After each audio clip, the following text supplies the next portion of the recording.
Bom dia. Marcos 12, a partir do versículo 1. Evangelho de Marcos, capítulo 12, versículo 1. Já estamos meditando esses dias exclusivamente a respeito das palavras de Jesus. Somente o que ele diz. Não o que apóstolo, qualquer outra pessoa tenha dito, mas somente o que ele tenha dito. Aqui ele diz assim, numa parábola, né? Ele diz assim: certo homem plantou uma vinha, ergueu uma cerca ao redor dela, cavou um tanque para esmagar as uvas e construiu uma torre de vigia. Depois arrendou a vinha para alguns lavradores e partiu de viagem. Chegando a época da colheita, enviou um servo aos lavradores, com o objetivo de receber deles a sua parte do fruto da vinha. No entanto, eles o agarraram, espancaram e o mandaram embora de mãos vazias. Então lhes enviou um outro servo e também lhe bateram na cabeça e o humilharam. E enviou outro ainda, o qual o assassinaram. Então enviou muitos outros, mas alguns agrediram, a outros o mataram. E finalmente restava ali enviar seu próprio e amado filho. A este lhes enviou com a seguinte intenção: a meu filho respeitarão. Todavia aqueles lavradores combinaram entre si: este é o herdeiro. Ora, venha, vamos matemo-lo, e assim a herança será toda nossa. O agarraram, o assassinaram e jogaram para fora da vinha. Diante disso, o que fará o proprietário da vinha? Virá, destruirá aqueles lavradores e outorgará a vinha a outros vinicultores. Ainda não leste esta passagem nas Escrituras? A pedra que os construtores rejeitaram, essa veio a ser a pedra principal, angular. Isto procede do Senhor e é obra de grande maravilha para todos nós. Então essa parábola que Jesus conta, né, que sempre parábola é uma maneira ilustrada de se referir a determinados assuntos. Então, nesta história, Jesus fala que um senhor, né, tinha uma plantação de vinhas. Vinha é onde produz uvas, né, plantação de vinha para plantação de uva.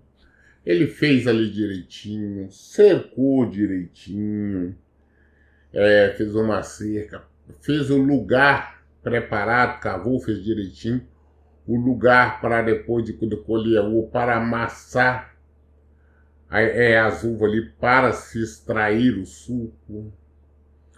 Fez uma torre para as pessoas ficarem de vigia, vendo se vem inimigo, alguma coisa. Deixou tudo organizado e arrendou para alguns lavradores.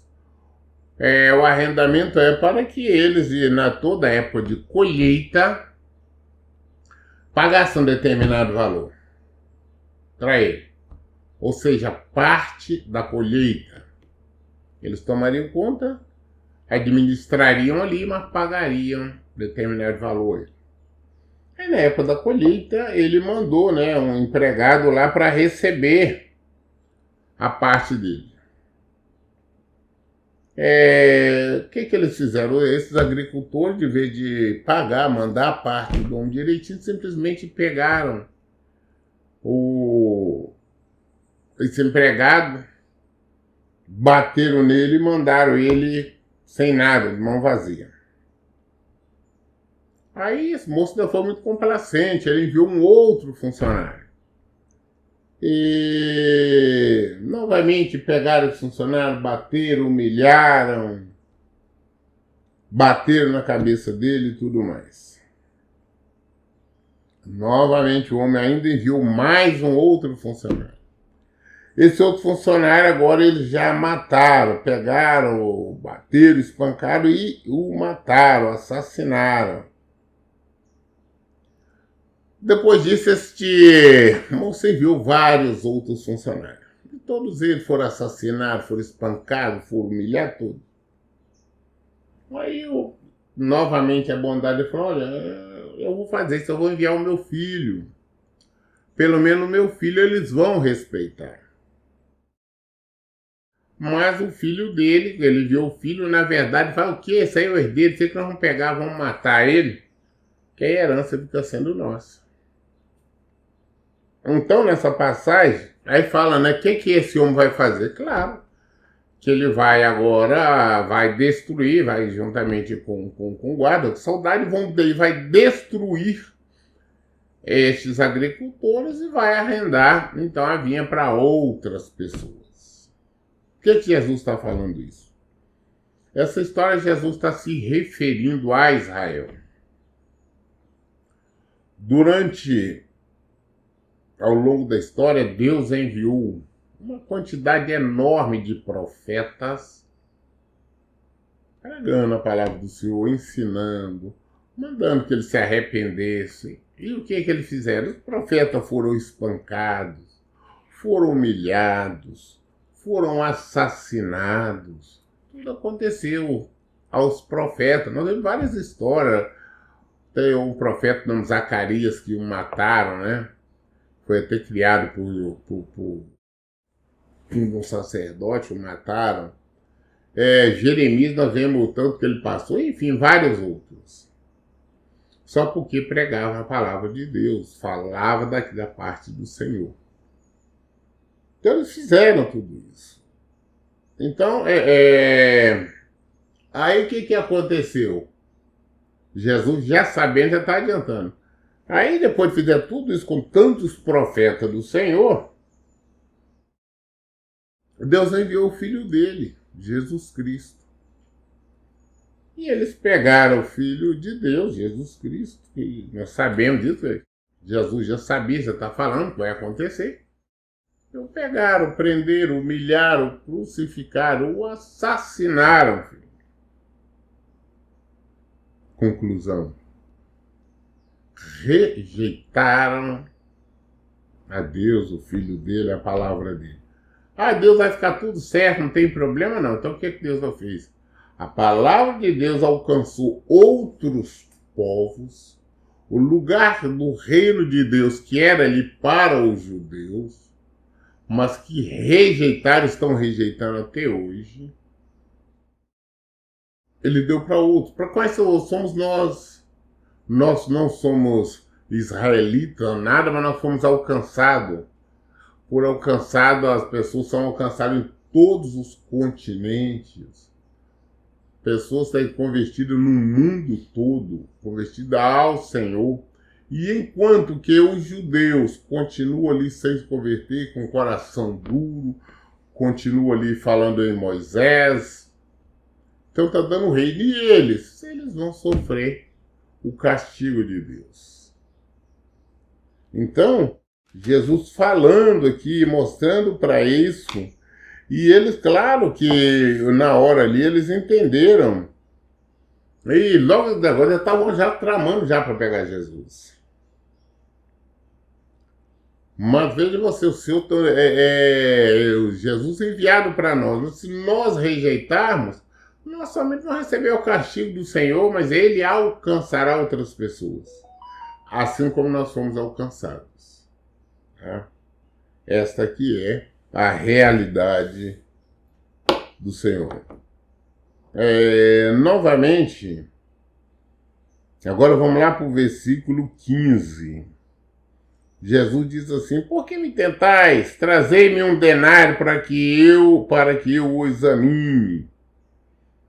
Depois, no versículo 16, ele diz: de quem é esta imagem e esta inscrição? Versículo 17, ele disse: dai a César o que é de César e a Deus o que é de Deus. Aí, eles vieram depois, de toda maneira, querendo pegar Jesus, né? Vem os fariseus, Herodiano, aquele povo, tentando armar uma cilada, um jogo de palavra para pegar Jesus. E ele vem até Jesus e pergunta, fala: sabemos, só não se deixa enganar por ninguém, por cargo, posição ou nada disso, né? Mas o Senhor simplesmente fala das coisas de Deus. Então, o Senhor nos responde: nós devemos pagar ou não devemos pagar os impostos? É normal, é lícito, nós podemos pagar os impostos a César ou não? Por quê? Porque naquela época Israel vivia sob o domínio de Roma, né, de César, né, o imperador César Augusto. E aquela opressão ali. E então agora, eles que vieram, como vivia ali, né, sob o domínio dele, tinha que estar pagando os impostos para Roma, o imperador. Então ele fala: vem cá, é certo nós estar pagando impostos para ele, para César? É correto isso? Porque Jesus fala: não paga, então eles denunciariam Jesus, já não seria preso porque estaria se rebelando contra as ordens do imperador. Então seria isso, estavam querendo pegar. Eu falei: não, ele vai defender Israel. Então o que é que Jesus fala? Ele falou: não.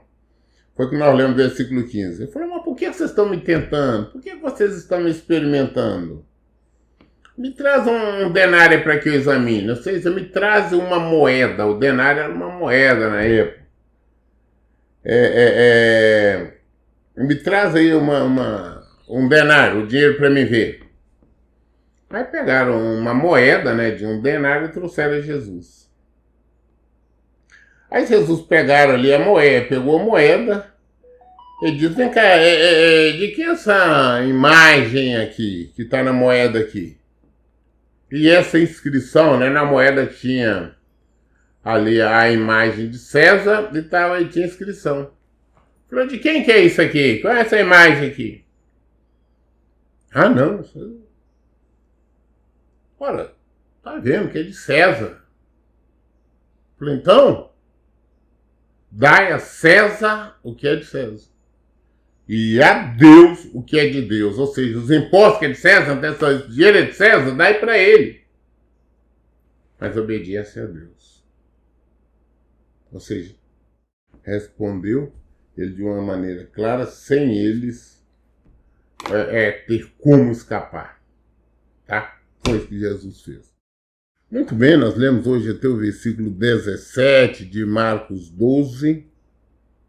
E, querendo Deus, amanhã nós daremos continuidade a partir do versículo 24.